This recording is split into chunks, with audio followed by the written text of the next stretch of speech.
ಈ ತಿಂಗಳಲ್ಲಿ ತಿನ್ನಲೇಬೇಕಾದ ಒಂದು ರೆಸಿಪಿ ಕೇಸುವಿನ ಎಲೆಯ ಪದಾರ್ಥ. ಕೇಸುವಿನ ಎಲೆ ಮತ್ತು ದಂಟು ಎರಡರ ಮಿಕ್ಸ್ ಮಾಡಿ ಪದಾರ್ಥ. ಇದನ್ನು ಹೀಗೆ ಕಟ್ ಮಾಡಿ, ಸಣ್ಣಗೆ ಕಟ್ ಮಾಡಿ ಎಲೆ ಮತ್ತು ಇದನ್ನು ಒಟ್ಟಿಗೆ ಹಾಕಿ ಬೇಯಲು ಇಡಿ. ನೀವು ಸಾಂಬಾರು ಹುಡಿ ಇದ್ದರೆ ಸಾಂಬಾರು ಹುಡಿ ಹಾಕಿ, ಇಲ್ಲದಿದ್ದರೆ 1 ಚಮಚ ಕಡಲೆಬೇಳೆ, 1 ಚಮಚ ಉದ್ದಿನಬೇಳೆ, ಮೆಣಸು ಮತ್ತು ಕೊತ್ತಂಬರಿ 2 ಚಮಚ, ಜೀರಿಗೆ ಅರ್ಧ ಚಮಚ, ಮೆಂತೆಕಾಳು ಅರ್ಧ ಚಮಚ ಹಾಕಿ ಫ್ರೈ ಮಾಡಿ. ಕುಚ್ಚಲಕ್ಕಿ 6-7 ಚಮಚ ಮಾಡಿ ಫ್ರೈ ಮಾಡಿ ಹುಡಿ ಮಾಡಿ ಇಡಿ.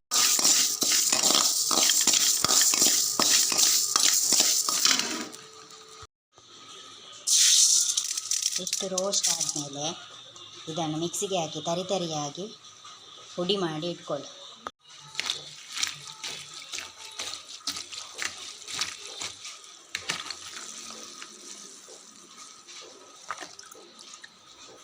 ಎರಡು ಮೂರು ಸಾರಿ ಚೆನ್ನಾಗಿ ನೀರಿನಲ್ಲಿ ತೊಳೆಯಿರಿ.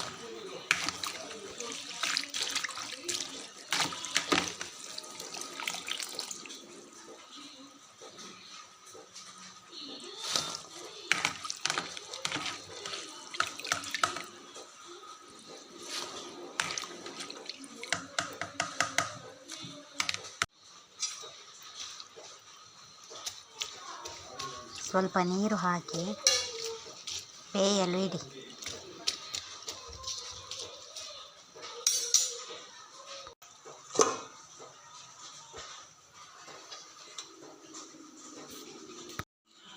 ಹುಳಿ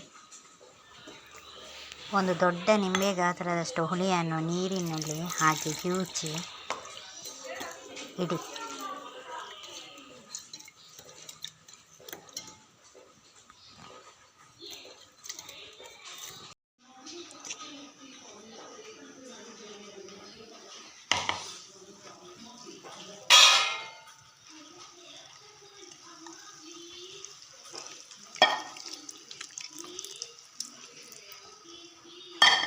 ಬೇಯಲು ಇಟ್ಟ ಕೇಸುವಿನ ಎಲೆಗೆ ಹುಳಿ ಮತ್ತು ಅರಶಿನ ಉಪ್ಪು ಹಾಕಿ ಬೇಯಲು ಬಿಡಿ.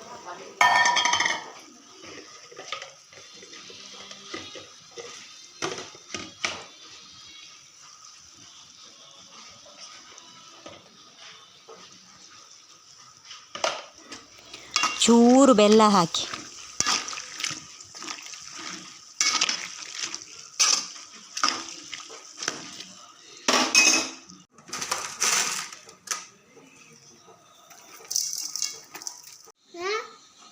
ಸಾಂಬಾರು ಹುಡಿ ಇದು ಕುಚ್ಚಲಕ್ಕಿಯನ್ನು ರೋಸ್ಟ್ ಮಾಡಿ ಹುಡಿ ಮಾಡಿಟ್ಟದ್ದು. ತುಂಬ ಹುಡಿ ಮಾಡಬೇಡಿ, ತರಿಯಾಗಿ ಹುಡಿ ಮಾಡಿಡಿ. ಇಷ್ಟು ಬೆಂದ ನಂತರ ಸಾಂಬಾರು ಹುಡಿ ಹಾಕಿ ಸಾಂಬಾರು ಹುಡಿಗೆ ಮಿಕ್ಸ್ ಮಾಡಿದ ಮೇಲೆ ಹುಡಿ ಮಾಡಿದ ಅಕ್ಕಿ ಹುಡಿಯನ್ನು ಹಾಕಿ.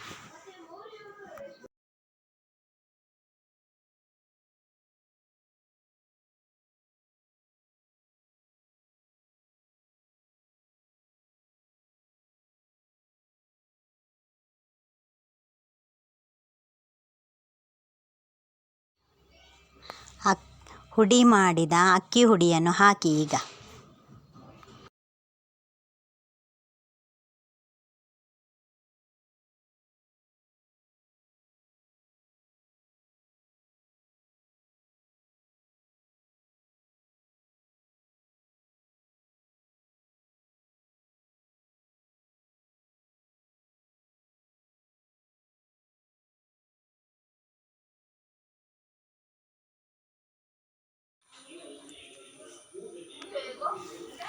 ಬೆಳ್ಳುಳ್ಳಿ, ಒಣಮೆಣಸು, ಕರಿಬೇವು, ಸಾಸಿವೆ, ಎಣ್ಣೆ ಹಾಕಿ ಒಗ್ಗರಣೆ ಮಾಡಿ ಇದಕ್ಕೆ ಹಾಕಿ ಮಿಕ್ಸ್ ಮಾಡಿ. ಕೇಸುವಿನ ಪಲ್ಯ ರೆಡಿ. ಗಂಜಿ ಊಟ ಮಾಡಲು ತುಂಬ ಟೇಸ್ಟಿಯಾಗಿರುವ ರೆಸಿಪಿ ಇದು.